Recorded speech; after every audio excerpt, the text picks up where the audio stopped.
লক্ষ্মীর ভাণ্ডারে টেনে একেবারে অন্নপূর্ণায় যোগ্য অযোগ্য যাচাই শর্তে বিজেপি সরকারকে নিশানা করলেন প্রাক্তন মুখ্যমন্ত্রী মমতা বন্দ্যোপাধ্যায়। ফেসবুক লাইভে প্রতারণার অভিযোগে সরব হন তিনি, আর অন্যদিকে নবান্ন থেকে জবাব দিলেন মুখ্যমন্ত্রী শুভেন্দু অধিকারী। অন্নপূর্ণা যোজনার ভেরিফিকেশন নিয়ে কোনো গলদ থাকলে তা সংশোধন করা হবে, কোনো যোগ্যই বাদ যাবেন না, অবস্থান স্পষ্ট করে দিয়েছে রাজ্য সরকার। এরপরও অন্নপূর্ণা বিক্ষোভকে সামনে রেখে ঘোলা জলে মাছ ধরার সুযোগ ছাড়ছে না কালীঘাট তৃণমূল।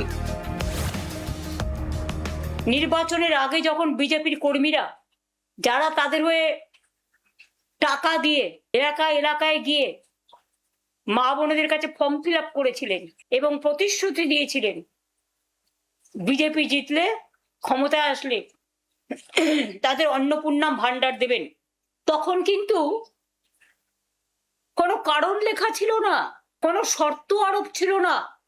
যতদূর আমি দেখেছি মানুষকে প্রতারিত করা হয়েছিল। মমতা বন্দ্যোপাধ্যায়কে পাল্টা জবাব দিয়েছেন মুখ্যমন্ত্রী শুভেন্দু অধিকারী। যারা যোগ্য পাবেন, এখন অবধি উনি তো আজকেও ধর্ম বর্ণ টর্ণ নয়, ধর্ম মানে কি ইঙ্গিত করেছেন এর আগে বলেছিলেন, আমি আছি বলে আছো, নইলে একটা কমিউনিটি 1 সেকেন্ডে শেষ করে দিবে। ইঙ্গিত তো পরিষ্কার। এখন অবধি ট্রান্সফার হয়ে গেছে টাকা 1,45,64,472 জনের অ্যাকাউন্টে। মমতার অভিযোগ, বেছে বেছে তৃণমূল বিশেষত কালীঘাটপন্থী তৃণমূল কর্মীদের বিরুদ্ধে মামলা করা হচ্ছে। পুলিশের অতি সক্রিয়তা নিয়ে অভিযোগ তৃণমূল নেত্রীর। কেউ জানান তার কোনো কর্মসূচিতে অনুমতি দিচ্ছে না পুলিশ, আদালত থেকে অনুমতি আনতে হচ্ছে। আমরা মিটিং করতে গেলে আমাদের কোর্টে গিয়ে পারমিশন চাইতে হচ্ছে। কেন? ভারতবর্ষে সংবিধান নেই, গণতন্ত্র নেই, কেন আমরা একটা আন্দোলন করতে পারবো না? কেন আমরা একটা মিটিং করতে পারবো না? মমতা বন্দ্যোপাধ্যায়কে পাল্টা বাড়িতে থাকার পরামর্শ মুখ্যমন্ত্রীর। ফেসবুকেই থাকুন আপনি, বিকালবেলা আপনাকে রাস্তায় বেরোতে হবে না, আর রাস্তায় আপনি যাতে না বেরোতে পারেন তার ব্যবস্থাও আমি করব।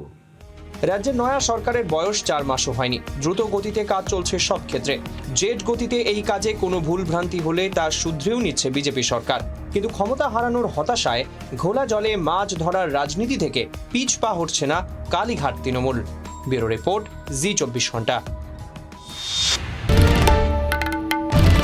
বাংলার আওয়াজ, বাঙালির আবেগ, জি24 ঘন্টা।